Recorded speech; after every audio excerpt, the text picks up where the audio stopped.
Kusta adalah satu-satunya penyakit yang dikaitkan dengan dosa di dalam hukum Musa.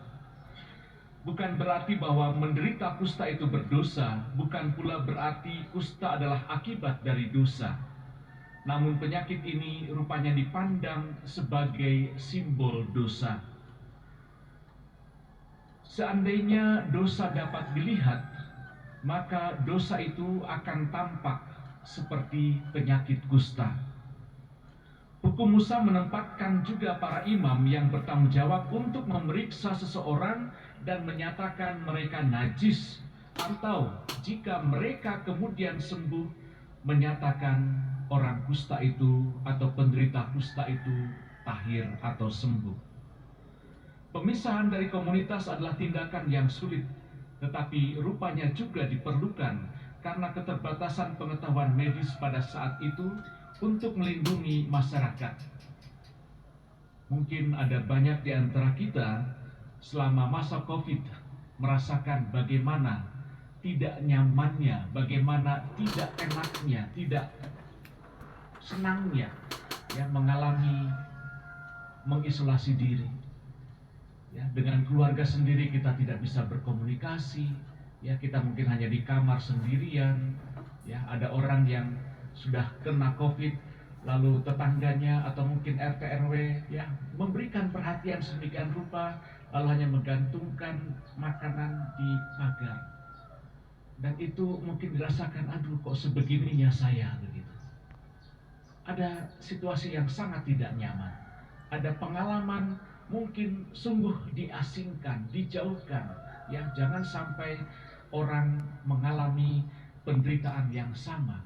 Sebenarnya isolasi itu tujuannya demikian. Saudari-saudaraku yang terkasih, dalam Injil Markus kita membaca kisah tentang seorang penderita kusta yang berlutut di depan Yesus dan memohon, kalau engkau mau, engkau dapat menyembuhkan aku, mentahirkan aku. Inilah contoh pertama dalam Injil tentang permohonan akan kesembuhan yang dengan kesederhanaannya begitu menyentuh dan mendalam. Mendengar permohonan itu, Yesus pun tergerak oleh belas kasihan. Biasanya orang akan bersimpati terhadap orang yang sakit dan mengalami masalah, tetapi tidak kepada penderita kusta.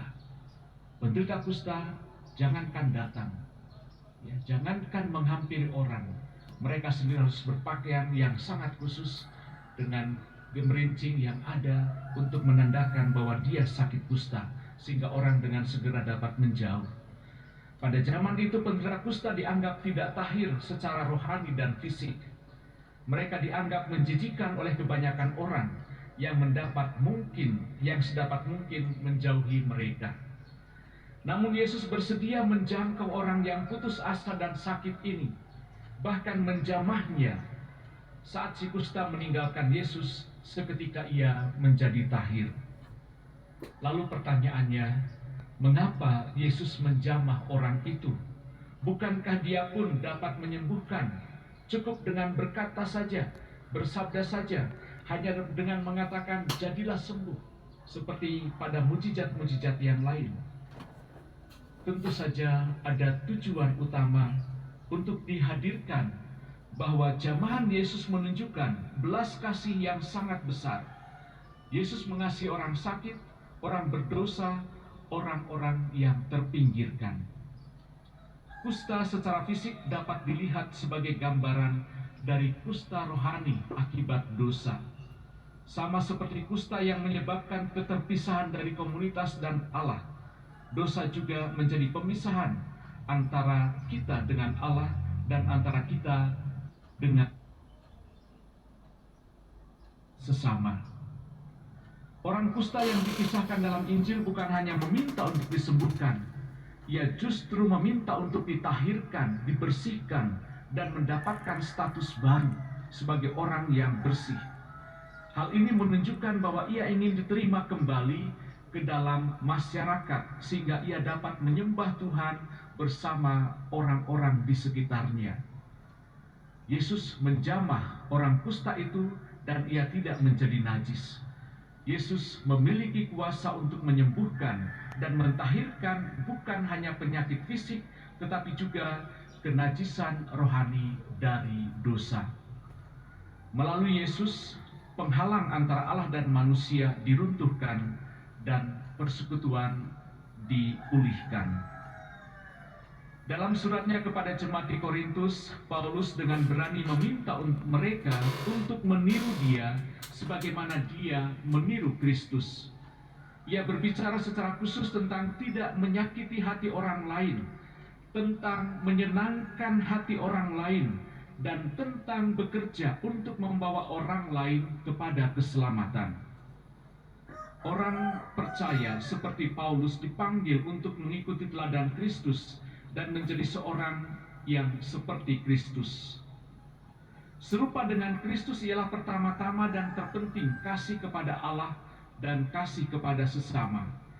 Kasih orang percaya kepada Allah mendorong dan mengarahkan kasihnya kepada orang lain, sebagaimana kasih Kristus kepada Allah melalui selalu menjadi yang utama, sedangkan kasihnya kepada orang lain didasarkan kasihnya kepada Bapa. Rasul Paulus mengatakan, jadilah pengikutku sama seperti aku juga menjadi pengikut Kristus. Karena ia menempatkan dirinya sebagai teladan. Ia pernah menulis juga kepada jemaat di Filipi, dan apa yang telah kamu pelajari dan apa yang telah kamu terima dan apa yang telah kamu dengar dan apa yang telah kamu lihat padaku, lakukanlah itu. Maka Allah sumber damai sejahtera akan menyertai kamu. Saudari-saudaraku yang terkasih, apakah ada orang yang saya sakiti dengan kata-kata atau tindakan saya pribadi?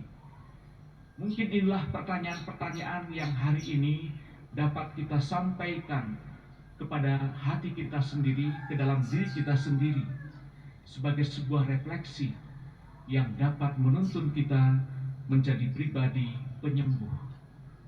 Apakah ada orang yang saya buat malu dengan hidup saya? Apakah saya sedang berusaha membawa orang lain untuk mengalami keselamatan di dalam Kristus? Bagaimana saya dapat memisahkan diri saya dari dosa yang saya lakukan? Saudari-saudaraku yang terkasih, ketaatan terhadap perintah Allah membawa pemulihan dan penyembuhan, serta mengembalikan orang yang terpinggirkan ke dalam masyarakat. Sebagaimana Yesus menyembuhkan penderita kusta, kita juga dipanggil untuk menjadi saluran berkat bagi orang yang ada di sekitar kita. Pada peringatan Hari Orang Sakit Sedunia ini, mari kita juga menyadari orang-orang yang ada di sekitar kita, dalam keluarga, dalam komunitas, dalam lingkungan masyarakat kita, mereka yang sakit, mereka yang membutuhkan perhatian.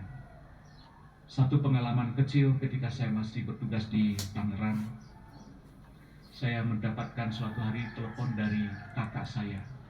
No, coba kamu pulang dulu, lihat ibu, sepertinya kondisinya sedang tidak baik. Saya pulang, sebelumnya saya berkoordinasi dulu tentang tugas-tugas saya dengan rekan imam saya di paroki. Lalu saya menyempatkan waktu 3 hari. 3 hari betul-betul di rumah, tidak kemana-mana, saya hanya mendampingi ibu saya. Rupanya beliau ada pembengkakan jantung dan ada bulu mata yang tumbuhnya ke dalam. Jadi itu sangat mengganggu dan seminggu sekali harus ke dokter untuk dicabut. Selama 3 hari itu saya mencoba untuk sungguh menemani beliau. Dan 3 hari singkat cerita mau pulang saya pamitan ke ibu saya, dan kakak yang telepon saya itu mengatakan, no, kamu sudah tahu kondisi ibu seperti ini. Mungkin baik ke depan kamu juga menyiapkan waktu atau menyediakan waktu untuk menengok ibu lagi. Ibu saya nyeletuk langsung spontan. Beliau minta sebulan sekali saya datang. Saya mengatakan baik, saya akan datang. Tapi rupanya belum juga 1 bulan, mungkin kira-kira 2 mingguan, ibu saya sudah dipanggil Tuhan. Saudara-saudaraku yang terkasih, ada banyak orang yang mungkin ya tanpa sepengetahuan kita atau tanpa kita sadari ya membutuhkan perhatian kita, membutuhkan uluran kita. Ada orang tua kita bahkan yang mungkin sudah lama kita tidak sapa. Kita di perantauan, kita jauh dari mereka, kita lupa kepada mereka.